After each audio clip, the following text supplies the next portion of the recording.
वो कौरवों पर और कौरवों को पराजित कर रहे थे, तो युधिष्ठिर ने कहा अपने भाइयों को जाकर के उनका साथ दो, सहायता करो। तो किसी ने उनको कहा कि आप क्यों उनकी सहायता करने के लिए कह रहे हैं, आपस में होंगे विवाद, कोई आपस में है तो वो 100 है, हम 5 है, लेकिन कुल मिलाकर के वयम पंचाधिकम शतम। अगर किसी दूसरे का सवाल है तो हम 105 है, और वो सबके लिए है, it applies to everyone.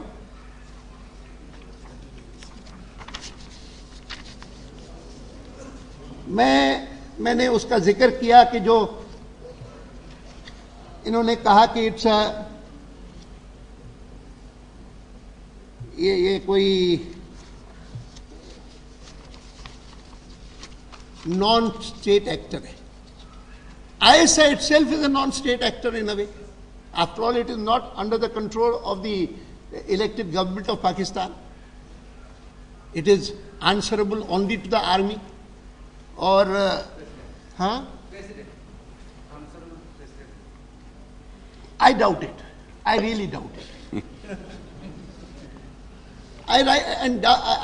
I'm not only saying myself, but even the spokesmen of the American government who are expected to know the functioning of Pakistan perhaps better, they also admitted this fact to me. They did not. When she came here, I posed her this question. I said one of the principal problems dealing with Pakistan is कि समझ में नहीं आता है कि कौन वहां पर फाइनल अथॉरिटी है, ये समझ में नहीं आता। डेमोक्रेटिक कंट्री में जैसे हमारा देश है, हर एक जानता है who is the final authority, लेकिन पाकिस्तान जैसा देश कि जहां पर कितनी बार कू हुए हैं, कितनी बार आर्मी रूल आया है, अब इस समय नाम एक है, एक तथाकथित प्रधानमंत्री भी है, राष्ट्रपति भी है, लेकिन कौन अथॉरिटी है ये निर्णय करना आसान नहीं है। तो उनका कहना था कि लगता है कि बस जो चीफ है ऑफ द आर्मी वही है सर्वे सर्वा। लेकिन मुझे एक बात इस प्रसंग में और कहनी है।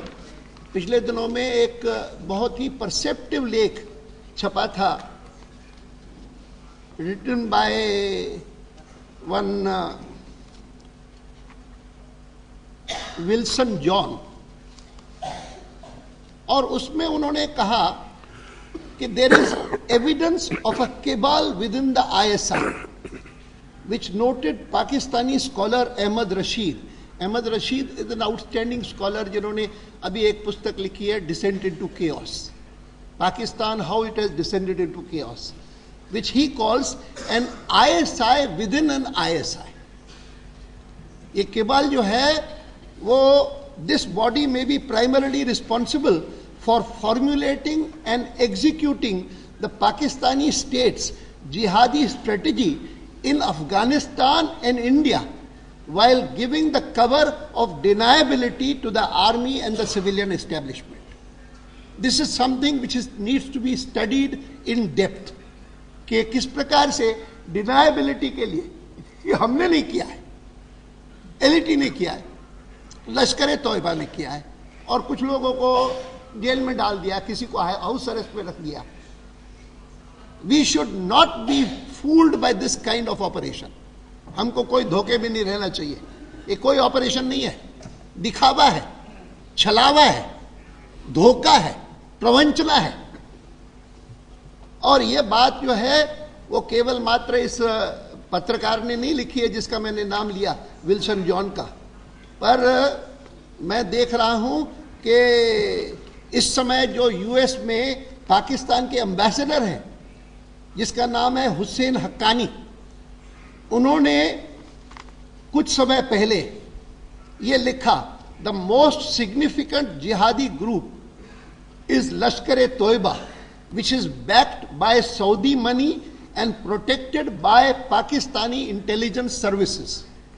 ये ISI is the Pakistani intelligence service.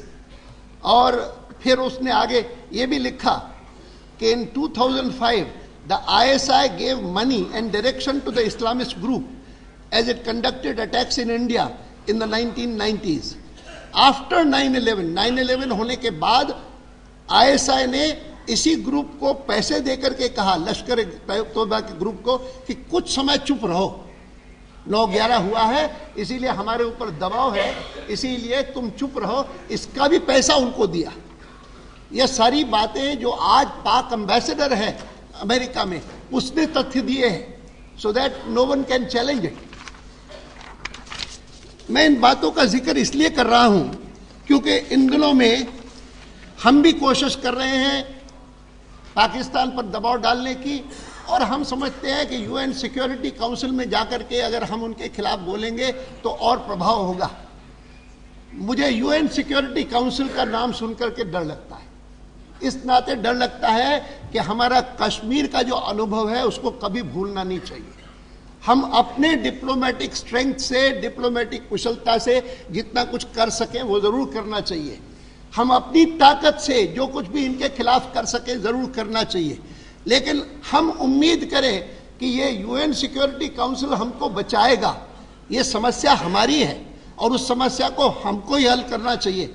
हमने अगर जम्मू कश्मीर की समस्या भी उस समय अपने बलबूते पर हल की होती तो हल हो गई होती।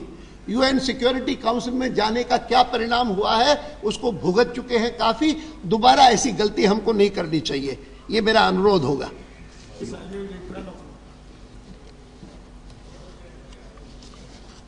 अच्छा, हमको आश्चर्य नहीं होता है ये जब करते हैं ना, और हमको इनके एक एक शब्द को, लश्कर तोयबा के जो लोग हैं, प्रमुख हैं, वो क्या बोलते हैं क्या नहीं बोलते हैं, उसको ध्यान में रख करके चलना चाहिए।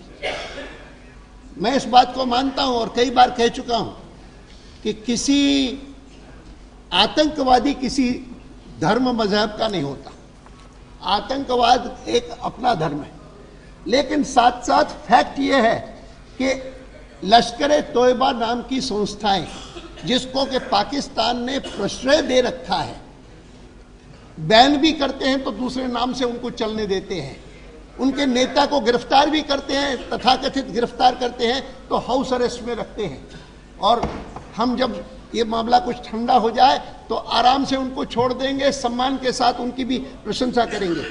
उस लश्कर तोयबा का जो supreme religious and political head है हाफिज मोहम्मद सईद, उसने अभी अभी अक्टूबर के महीने में, नवंबर के महीने में, दिसंबर से एक महीना पहले उन्होंने कहा कि the only language India understands is that of force and that is the language that it must be talk to इन।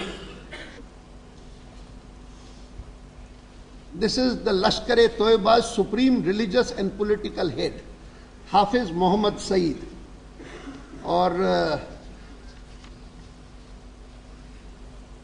एक पैम्फलेट इशू किया लश्कर तोयबा ने, वाई वी आर वेजिंग जिहाद। उसमें उन्होंने कहा कि its ideology goes beyond merely challenging India sovereignty over the state of Jammu and Kashmir. It also affirms that its agenda includes, in quotes, the restoration of Islamic rule over all parts of India. This is the thinking, ये है चिंतन, और उस चिंतन की उपेक्षा नहीं करनी चाहिए हमको। हम अगर इसके साथ लड़ना चाहते हैं, झगड़ना चाहते हैं, तो हिंदुस्तान के मुसलमान को भी ये बात समझानी चाहिए, उनको बताना चाहिए कि ये लोग जो हैं वो जिहाद के नाम पर उनके मंसूबे बड़े भयंकर हैं। Spiritual Islam is to be respected, but political Islam of this kind has to be countered, combated.